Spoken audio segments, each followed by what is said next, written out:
କିଛି ଦିନ ପୂର୍ବେ ଓଡ଼ିଶା ଗସ୍ତରେ ଆସିଥିଲେ ପ୍ରଧାନମନ୍ତ୍ରୀ ନରେନ୍ଦ୍ର ମୋଦି। ଏହି ପରିପ୍ରେକ୍ଷୀରେ ସେ ରାଜ୍ୟବାସୀଙ୍କୁ ବଡ଼ ଭେଟି ଦେଇଛନ୍ତି। 19,600 କୋଟି ଟଙ୍କାର ବିଭିନ୍ନ ବିକାଶମୂଳକ ପ୍ରକଳ୍ପ, ଏଥିରେ ସେ ପାରାଦୀପ ରିଫାଇନେରୀରେ ଭାରତୀୟ ତୈଳ ନିଗମ ଲିମିଟେଡର ମୋନୋ ଏଥିଲିନ୍ ଗ୍ଲାଇକଲ୍ ପ୍ରକଳ୍ପରୁ ଉଦ୍ଘାଟନ କରିଛନ୍ତି। ଏଥିସହ ପାରାଦୀପରୁ ପଶ୍ଚିମବଙ୍ଗ ହଳଦିଆ ପର୍ଯ୍ୟନ୍ତ 344 କିଲୋମିଟର ଲମ୍ବ ଉତ୍ପାଦ ପାଇପଲାଇନ୍ ପ୍ରକଳ୍ପ ଏବଂ ପାରାଦୀପରେ ନିର୍ମିତ 0.6 MMTPA LPG ଆମଦାନୀ ସୁବିଧାର ମଧ୍ୟ ଉଦ୍ଘାଟନ କରିଛନ୍ତି। ଏହା ବ୍ୟତୀତ 162 କିଲୋମିଟରର ବାଂଶପାଣି ଦୈତାରୀ ଟମକା ଜଖାପୁର ରେଳ ଲାଇନ୍ ଦୋହରୀକରଣକୁ ଦେଶ ପାଇଁ ଉତ୍ସର୍ଗ କରିଛନ୍ତି। ସେହିପରି ପୁରୀ ନୂଆଦିଲ୍ଲୀ ମଧ୍ୟରେ ନୂଆ ଟ୍ରେନ୍ କେଉଁଝରଗଡ଼ ଷ୍ଟେସନରୁ ଶୁଭାରମ୍ଭ କରିବା ସହ କେନ୍ଦ୍ରାପଡ଼ା ଜିଲ୍ଲା ଦେଇ ପ୍ରଥମ ଯାତ୍ରୀବାହୀ ଟ୍ରେନ୍ର ଶୁଭାରମ୍ଭ କରିଛନ୍ତି।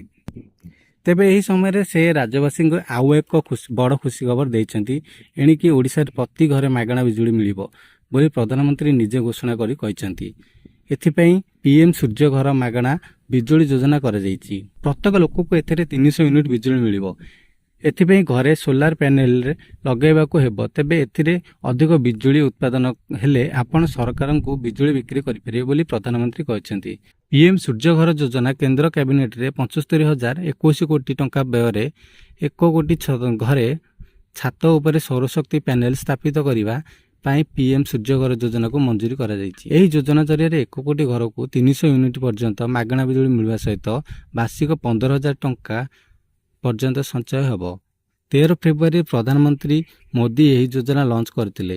ଏଥିରେ ପ୍ରତି ପରିବାର ଲାଗି 2 କିଲୋୱାଟ ପର୍ଯ୍ୟନ୍ତ ରୁଫ୍ ଟପ୍ ସୋଲାର ପ୍ଲାଣ୍ଟର ଖର୍ଚ୍ଚ 1,45,000 ଟଙ୍କା ରହିବ ବୋଲି ସରକାର ଏଥିରେ 78,000 ଟଙ୍କା ସବସିଡି ଦେବେ। ଏହାକୁ ନେଇ ନ୍ୟାସନାଲ ପୋର୍ଟାଲ ଲଞ୍ଚ କରାଯାଇ ଘର ମାଲିକ ଏହା ଉପରେ ଭେଣ୍ଡର ଚୟନ କରିପାରିବେ। ଏଥିପାଇଁ ସହଜ କିସ୍ତିରେ ବ୍ୟାଙ୍କରୁ ଲୋନ୍ ମିଳିବ। PM ସୂର୍ଯ୍ୟଘର ଯୋଜନାରେ ପ୍ରତି ଗ୍ରାମରେ ମଡେଲ ସୋଲାର ଭିଲେଜ ନିର୍ମାଣ କରାଯିବ ବୋଲି ଭାରତ ସରକାରଙ୍କ ପକ୍ଷରୁ କୁହାଯାଇଛି।